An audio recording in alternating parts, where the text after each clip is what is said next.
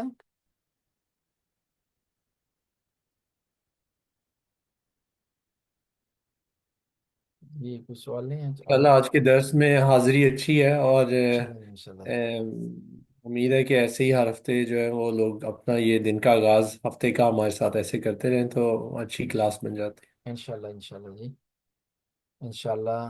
جی ہاتھ اٹھایا آسم نے۔ جی آج میں نے اپنے بھائی کو اور والدہ سے کہا تھا، تو میری والدہ بھی آج ہیں درس میں، والدہ ہے یا بھائی، ہم دونوں میں سے کوئی ایک میں ہوگا، زوم میں وہ لوگ بھی ہیں ساتھ میں۔ اور ایک گزارش یہ بھی ہے کہ میرے والد کی 19 شعبان کو جو ہے وہ 21ویں برسی ہے، تو ایک فاتحہ ان کے لیے بھی اگر پڑھ دی جائے۔ اور میری جو ہیں وہ خالہ اور دائی بھی تھیں، ان کی برسی بھی تھی 2 ہفتے پہلے، تو کاظم مہدی کاظمی اور طاہرہ پروین، یہ کیا طاہرہ نام ہے؟ کاظم مہدی کاظمی اور طاہرہ کاظم پروین، مہدی کاظمی اور طاہرہ پروین رضوی۔ طاہرہ پروین۔ جی بسم اللہ اور الرحمن الرحیم۔ ایک اللہ ایک قبلہ یہ ہمارے والد صاحب کی بھی آج برسی، آج ان آج کی برسی یہ سبتین رضا نقوی، تو جی ان کا بھی نام پورے تھوڑا نام سا کیا ہے؟ سبتین رضا نقوی ہے۔ سبتین رضا رضا نقوی۔ اللہم صلی علی محمد و آل محمد، یا علیم و یا علیم و یا غفور و یا رحیم۔ خدا اس قلیل سی عبادت کو قبول و منظور فرما، ہمارے گناہوں سے درگزر فرما، نیک کام کرنے کی توفیق عطا فرما، برائیوں سے محفوظ رہنے کی توفیق عطا فرما۔ یا اللہ حاضرین کی توفیقات میں اضافہ فرما، رزق میں وسعت عطا فرما، اولاد کو نیک اور صالح بنا، مرحومین کی مغفرت فرما، ان کے درجات کو بلند فرما۔ یا اللہ تو غفور رحیم، ہماری آج کی عبادت کا ثواب کاظم مہدی کاظمی صاحب کو اور طاہرہ پروین اور اسی طرح سبتین رضا نقوی صاحب کو پہنچا، ان کی قبروں کو منور فرما، ان کے درجات، ان کی منازل آسان فرما۔ یا اللہ کے جو نیک اثاثہ ہے اس کو جاری و ساری رکھنے کی ان کی اولاد کو توفیق عطا فرما۔ یا اللہ تو غفور رحیم، رحم کرنے والا، کرم کرنے والا، زمانے کے امام کے ظہور میں تعجیل فرما، ہمیں امام کے انصار میں سے قرار دے۔ آخر میں اپنے تمام حاضرین کی مرحومین مرحومات لوائقین، خاص طور پر کاظم مہدی کاظمی صاحب، طاہرہ پروین اور اسی طرح سید سبتین رضا نقوی صاحب کی ایصال ثواب کے لیے الفاتحہ مال اخلاص سے والصلوات۔ آمین۔ إياك نعبد وإياك نستعين، صراط الذين أنعمت عليهم غير المغضوب عليهم ولا الضالين۔ بسم الله الرحمن الرحيم۔ الله لم يلد ولم يولد ولم يكن له كفوا أحد۔ اللهم صل على محمد وعلى جزاک اللہ جی کی التماس بہت شکریہ۔ جزاک اللہ۔